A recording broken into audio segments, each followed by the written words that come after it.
Theory's great, but let's make it practical. So these were the principal triggers I use, and I developed this at the squadron level, and it was scalable up to the brigade level. I applied it there as well. So I think either if you subscribe to that definition of the fight model, this was applicable in both fights. So the couple of key things that these were my checks on, is ARCOA going to let the applicable theory or theories be attainable or be realizable? So the first one is, are we arraying forces and applying resources such that we can control our transitions? So I can unequivocally control my transitions on the battlefield unless I allow the enemy to be in position to control them by driving them for me, that whole gear thing. So PLD before PLC was one of my first checks. PLD stands for probable line of deployment. PLC stands for probable line of contact. So remarkably simple, and I guarantee if we were to pull data from training centers, we would see that units screw this up each and every day at training centers throughout the military. PLD, probable line of deployment before probable line of contact. So let's say I'm in an approach march. I've got to do 20-kilometer movement inside of 2 hours. So from a strike, move, protect perspective, fundamentally I'm moving. Maybe I'm not even protecting myself other than some nominal active security on my element. I might have a cavalry squadron in front doing a screening mission to protect me so I can rapidly reposition. I got to move 20 kilometers really quickly. If I quickly dovetail over to the whole OODA loop and the whole surfaces and gaps, if the enemy's got that strong point and it's got obstacles and observation over the obstacles and then fires to reinforce the obstacles, then if I'm in a movement formation, I'm driving vehicles in a column, and all of my dismounts are in the back of my striker, and the enemy kills me with a direct or indirect fire weapon system, I have not deployed, I've not transitioned using strike, move, protect, or following OODA loop. I've not controlled my transition, and I've allowed the enemy to control the engagement, force the transition on me. He saw me, he applied some form of contact, probably direct fires or indirect fires, and he got an effect on me, killed my striker, and I lost all of that combat power. I lost the vehicle, I lost its fighting crew, and I lost the squad in the back, because I didn't hit that dismount point out of contact, maybe in a hide position, go to ground, and then attack dismounted, potentially on an assailable flank and not through. I'm taking advantage of a gap versus a surface to attack that objective. So first and foremost, I'm looking at, do we have our probable line of deployment established based on the enemy's weapon systems, ranges, and everything else? If I'm controlling my transition, then the next step for me is identify the places where I can force the enemy's transition. So if we go back to that surfaces and gaps models with objectives A, B, and C, and we decide that there's a gap to our right, the left-hand side of objective C, that assailable flank through some restrictive terrain where only dismounts can move there. I'm going to dismount a platoon. They're going to clear that objective, or maybe a dismounted company because it's a platoon defense. I'm going to dismount to clear it. If I put suppressive fires on that, and let's just say company mortars, because we'll go back to striker land. I have 2 mortars inside a striker rifle company, in addition to 4 mortars at the striker infantry battalion level. And then there's brigade level fires, the cap squadron. If you have cap squadron, it's got fires as well. So if I'm doing a company attack to clear the enemy forces from objective C, and I put a PLD before PLC for the company where I dismount and start to move through the restrictive terrain, I put another line of deployment for the dismounts where we're not going to cross this line until there's suppressive mortar fires on top of the enemy position, then I'm now forcing the enemy transition because his ability to strike is diminished because he's got to go into protect mode because he's eating indirect fires on his battle position or strong point. So if he's getting indirect fires, he's got a form of contact there. I've just done strike, move, protect. I forced a transition on him. That might be my trigger to initiate the attack or maybe initiate the support by fire element. And so that now I've got the mortars plus the SBF hitting the objective. The enemy is even less postured to strike because he's more postured to protect, or he's going to move because he no longer wants to stay in that battle position because of the effective direct and indirect fires. By forcing that transition, I have set conditions for me to continue to control the engagement. I decide when I want to move to assault the objective. I decide when I want to clear the objective, when I want to cease the mortars, when I want to stop the SBF and everything else. So those are the first 2 elements of how. Number 3, this is a TTP, tactics, technique, and procedure, that I started as a field grade officer and carried through ever since. When I would do the enemy situational template, I would work with my team to understand what the enemy's decisive operation was, what their shaping operations were, and then what task and purpose that they were assigning to each of those operations. And I did that because, at an absolute minimum, if we were to go to the National Training Center, the Op 4 there is going to fight on an intent-based approach. They're not going to sit and necessarily retain a piece of key terrain and die in place on it. Although, interestingly, one of our major adversaries, that is how they would defend. They would simply retain that and fight until potentially till the end. But if I understand the decisive operation, who is shaping for it, and as an example, if we take A, B, and C, with that hypothetical example, if B is the decisive operation and A and C are shaping operations, then I could attempt to directly attack the decisive operation. I can use one of the other theories, attack one or both shaping operations, and erode his ability to execute his decisive operation. To use a Blue Forces example, if the enemy was able to put mortar fires on your support by fire element and suppress your 240s, while you're trying to attack to clear a trench at a platoon attack, then he has just significantly degraded your ability to execute your DO, your decisive operation, which is clear the trench, because he removed one of your supporting operations. You may not be able to compensate for the loss of that capability, and that may unhinge your attack. So for me, it's not about, hey, I need to know the DO because I'm going to attack that. I may choose to go indirect. And if I understand the shaping operations and I can figure out which shaping operation is either most critical to the DO or most vulnerable to something I can do, then I can potentially unhinge the entire operation by indirectly attacking the operation by reducing one or more of its shaping capabilities. Associated with that, if offense or defense, key terrain, yeah, we've already talked that extensively. I'm trying to identify that key terrain and I'm trying to control it, because if I control the key terrain, in essence, I'm extending the radius of effect of my OODA loop, because that key terrain lets me do one of a couple things. It lets me observe better, it lets me apply fires better, direct or indirect, and it lets me have places where I can either occupy rapidly or control my transitions, as whether it's offense or defense. If I hold a piece of key terrain, one terrain feature forward, as we would say in Army lexicon, from my main defensive line into defense, if I've got one terrain feature forward, then I can potentially control the transition by forcing you to have to deploy against that contact force. And the historical example there would be what John Buford did in Gettysburg by setting conditions on June 30th to defend on July 1st at Gettysburg, because in essence, he forced the Southern forces to deploy at the edge of the grass as they were approaching along Seminary Road versus being able to stay in an approach march. Tired, hungry forces, no shoes. He forced them to fight their way across a good kilometer plus of open terrain with a defense in depth, just basically with a picket line that established initial contact, forces the South to deploy, and then he just continued to retrograde back to his main defensive line.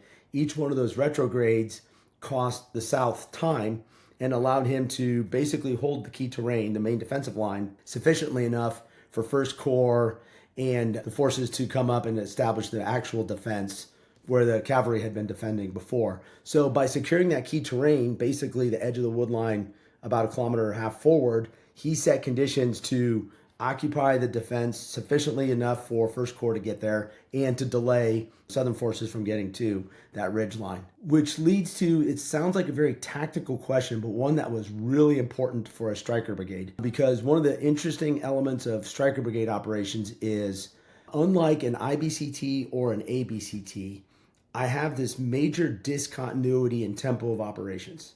So an IBCT, you're walking everywhere. Your 3 kilometers an hour is your normal pace of operations, unless you've got some mobility enhancement capability, whether it's trucks or helicopters or whatnot. But in essence, you've got a pretty continuous pace of operations. You got continuous ranges. And the interesting piece with an infantry brigade is you are within your fire's umbrella for several days, potentially, before your fires have to displace to be able to range your continued operation. So your limiting factor for your operational reach for maneuver forces is going to be inside the operational reach of your fires for hours, if not days. If we flip and we go to an armor brigade combat team, it gets interesting because your pace of operations is 10 to 20 kilometers an hour continuously. Your artillery's, we'll say rough order, 30 kilometer range.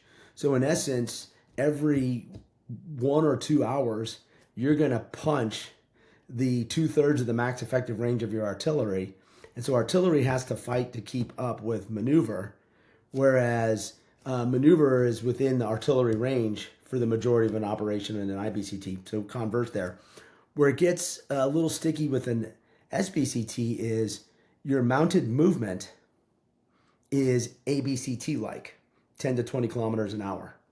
Your maneuver is dismounted and it's IBCT-like. And so when and where you choose to transition from mounted movement to dismounted maneuver, following the strike, move, protect, because you can move really quickly, you can't protect well, and you can't strike well. But once you go to ground, you put all of those squads with all of those 240s and all of those javelins on the ground, you got a lot of combat power in addition to what you can put in Overwatch. So identifying the condition of the key terrain, where it is relative to the enemy's strength or the enemy's weaknesses, and where it is relative in time to the tempo of the operation. So if I have to attack to defeat a defense, to secure a piece of ground or seize a piece of ground, then I've got a tempo of operations I need to maintain such that I might have to push further forward before I dismount and assume some risk to forces, because that probable line of deployment in the striker brigade where I drop ramp and put dismounts on the ground might be further forward than I would like vis-a-vis the probable line of contact and the enemy capabilities there.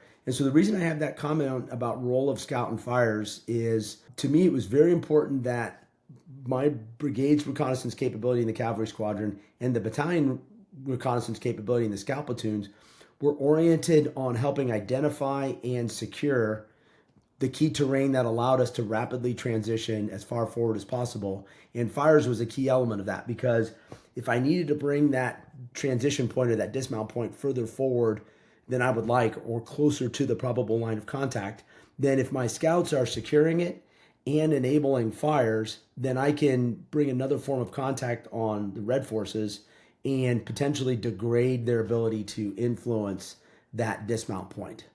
And so if you look at the totality of the terrain and you quickly do your restrictive terrain and your key terrain analysis, you can pretty much see where you can go, where you want to go, and where you cannot go. But here's where it gets interesting.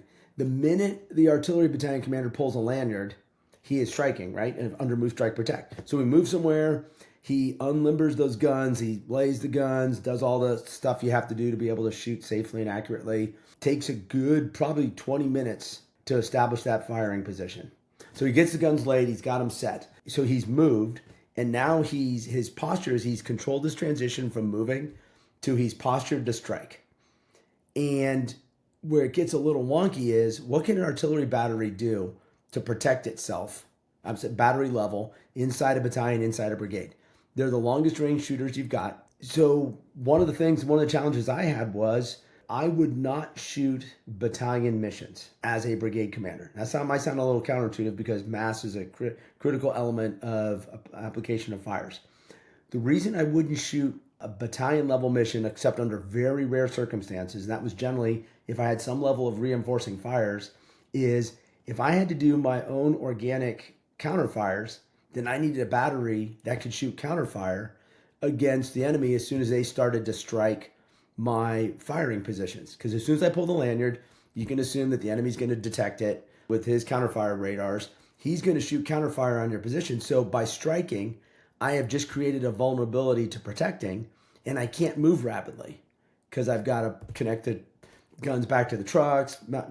So I can't just shoot and scoot in like a minute like you can with self-propelled artillery. So I pull a lanyard, I start shooting, I'm vulnerable to counterfires. In my mind, if I don't have the ability to at least suppress, if not destroy, the enemy's counterfire force with my own, and this is going to sound redundant, but counterfire force, then I'm assuming risk that, great, I got one fire mission off, and then I had some degradation on my fires because enemy's going to have some effect. Now, if I had HIMARS or MLRS in reinforcing or supporting role, and they could be the dedicated counterfire force with the extended range, then I could change my calculus a little bit because I had somebody else protecting me. But if I was just organic brigade capability alone, I'm really, really slow moving. Firing is very effective. It's 777s with 155, but I've got no organic protect. There's no inherent counterfire or anything like that associated with, there's no counter rocket and artillery munitions type of capability with an artillery battalion. So in essence, I've created a vulnerability by using an asset as a subset of my brigade fight. So if I want to apply fires, then I've got to assume some level of risk. How can I mitigate that risk, and is it acceptable for the effect I'm going to achieve for the larger brigade fight? And then the worst part is there's only so many PAAs where you can put an artillery battalion or an artillery battery. So the enemy generally knows where to look, because you can only put the guns in so many places, you can only drive tanks in so many places, whatever the case may be. Number 6 is a personal preference piece, but I always required that we maintain an analog cop as a backup to the digital common operating picture. Pretty simple. Digital systems are vulnerable, not just environmental vulnerabilities like heat and the computer crashing or screens getting broken, but all the cyber capabilities the threats got out there, the ability to do degraded or denied communications, pretty much anywhere in the battlefield between electronic warfare or cyber capabilities. What I did not want to do is rely on a digital cop, not have the analog fallback mechanism, and then not be able to fight adequately as well. So we always ran the parallel cops, teams dedicated to making sure both were up and running. Number 7 is going to sound a little counterintuitive to number 6. But you can run a digital fires network over FM radio communications. This was a focus of retransmission priorities for the brigade. So I always want to make sure that I could do digital fires because of speed and accuracy, and because I did not want people having to write down 8 or 10 digit grid coordinates for fire missions, or be reliant on a daisy chain of push to talk command necks. And that's what PTT stands for, push to talk. But I always wanted to have my command net up on a push to talk. And it could be satellite communications or FM or HF. But I wanted digital fires to flow without a human having to do an analog action like write a note or answer a radio or something like that.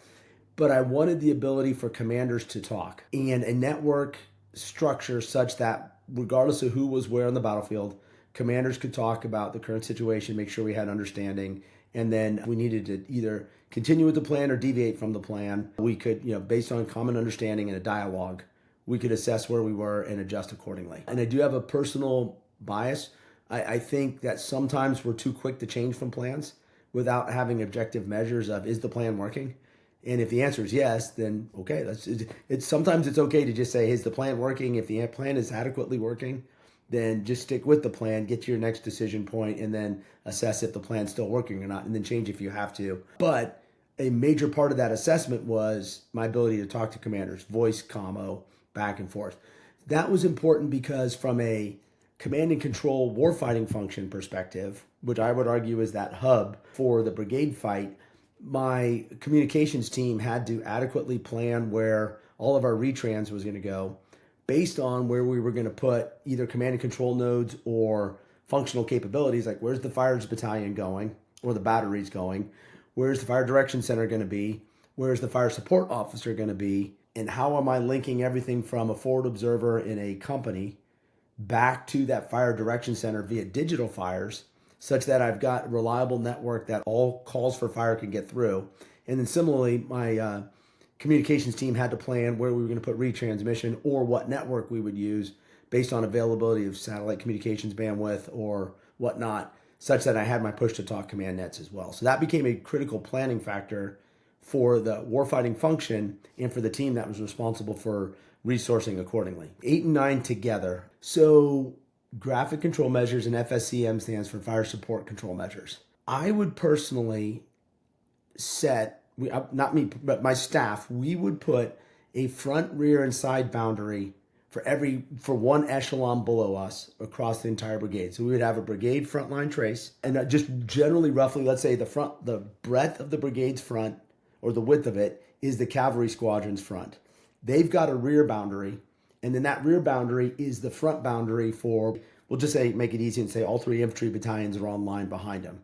So one X of the brigade battle space width is the cavalry squadron with some depth, 5 or 10 kilometers. And then 1/3 of the brigade width is each infantry battalion. I'm just making it super straightforward. And then behind that, we'll say fires and then support, and then maybe the brigade rear area with the engineers is kind of combined together back there. The reason I would do completely bounded battle space for every echelon is it made it permissive for each echelon to apply every warfighting function in their assigned battle space. By that I mean the cavalry squadron with its 6 mortars, you could shoot mortars, especially once I set the coordinating altitude. And I would always fight for a coordinating altitude that was higher than the max ordinate level of a mortar shot. So let's say it's 12,000 feet. So if I mortar can go no more than 12,000 feet and I get a 13,000 foot coordinating altitude, what I've done is I've just created a 3-dimensional box for that cavalry squadron commander. And they can do anything and everything they want with their assets inside that box without having to come higher and ask for permission. So there's no mother may I shoot my mortars, because you own the ground and you own the air to that altitude, assuming I could get that coordinating altitude. And what the intent there was, and it was constant fight to get it to stick, because we had this huge cultural underpinning that I constantly had to fight, which was, I think it was a holdover from the counterinsurgency days in Iraq and Afghanistan, where you always ask for permission to shoot something outside of like your direct visual range because of the risk parameters associated with that. And so the notion of you own the space, you own the resource, you don't have to ask. It took months to rewrite that with us. But the whole point with that framework was, I'm making it permissive for you for all the warfighting functions. You don't have to ask me to put an obstacle in. Now, you need to report it on your obstacle overlay, because it's got to go in the brigade's obstacle overlay, so we don't inadvertently send an infantry company into an obstacle. But what that let me do was, the ground force commander could control all of their resources and apply them in their space. And then the next layer of that was permissive fire support coordination measures. And then I would use restrictive airspace control measures that we could activate to make permissive, because I'm not flying all the time. I've got the potential to shoot artillery or mortars all the time. I've got ground contact presumably all the time. And so in essence, when I create this 3D box, I would either, you're not flying below the coordinating altitude, Air Force or whatnot, or maybe UAS. If I need to fly helicopters through that space, I'm creating basically a tube through the space. That tube is off, but it's uploaded in the fire support systems. So the fire support control measures have that. So that tube is in there but off, so they can shoot clear ground, clear air, unless we activate the airspace control measure, in which case, boom, that's now permissive for air but restrictive for fires. The computers all account for that, so they will make sure that none of the firing solutions shoot through that airspace control measure.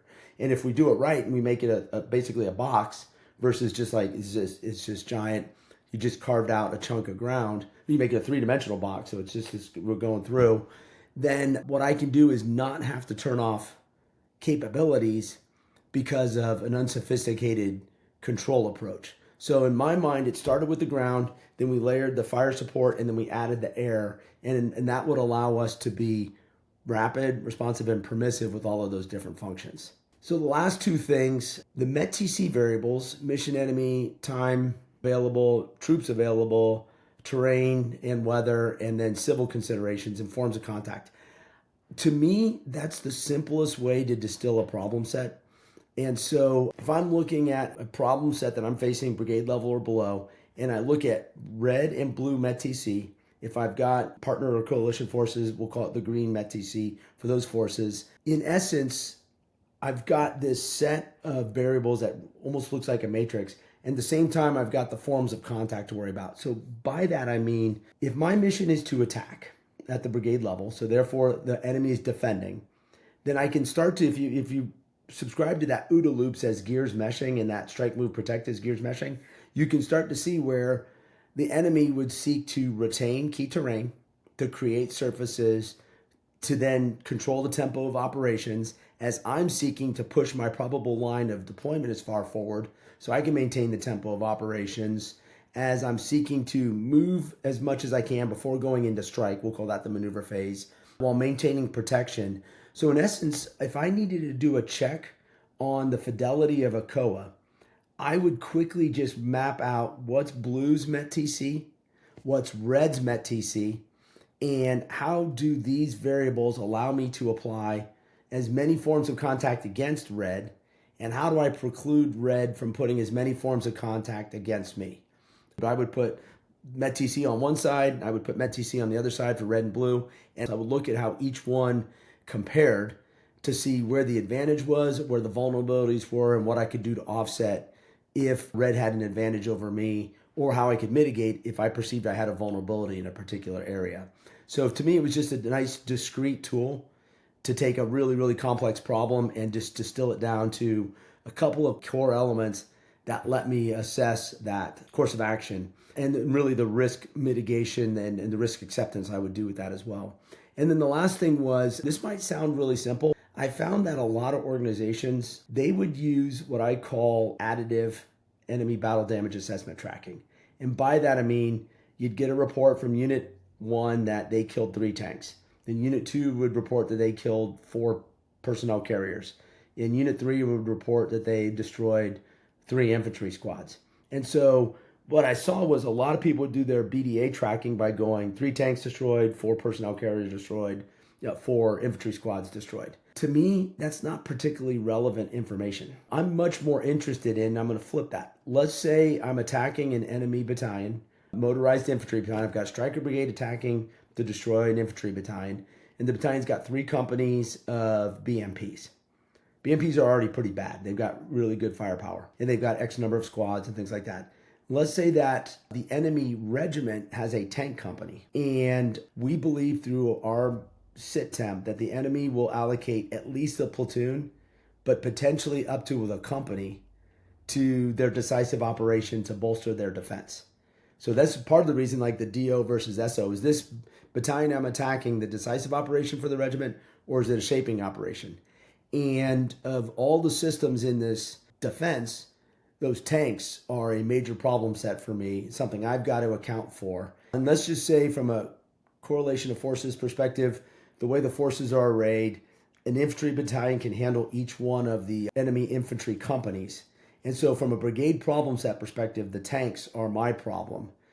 And so from an ISR, from a tracking and a engagement and destruction perspective, knowing where those tanks are and the number of tanks is really critical for me as part of the fight, especially if I can confirm that the enemy's got the entire company in objective A and an entire company in B and an entire company in C. So there's no real reinforcing forces other than whatever tanks the regiment's allocated to that battalion. So if I'm doing what I will call additive BDA, and all of our intelligence preparation of the battlefield tells us we think the enemy has allocated the entire tank company to this defense, and we go 3 tanks destroyed, then that's not necessarily going to trigger that we need to find the other 7 tanks, more so than anything else as part of the brigade fight, because we think that the correlation of forces is sufficient for each of the battalions to handle the company that they've got to attack and destroy. And so for me, just it sounds like a TTP, but I think it's very important that as we're looking at and assessing red capabilities, we're subtracting from what their total capability set is, so that we're saying, okay, he's at 9 of 10 tanks remaining, he's 8 of 10, 7 of 10, which then lets me know, have I started to tip the scale to a favorable set of conditions as I'm marching towards executing the plan or not? Because it might be a condition I've got to meet before I transition. So as an example, I might need to find and fix the 10 tanks before I will allow the infantry battalions to transition to their dismounted attack, because 10 BMPs plus 3 tanks equals greater combat power than I can defeat with a dismounted infantry battalion. And I may not be able to put sufficient fires or other enabling to support that. Like I said, it might sound like a TTP, but for me it's important in terms of the how, because it lets me know if I'm hitting that tipping point where I can take the next step in the plan, or the conditions are set for me to potentially complete what I need to do with that particular operation as well.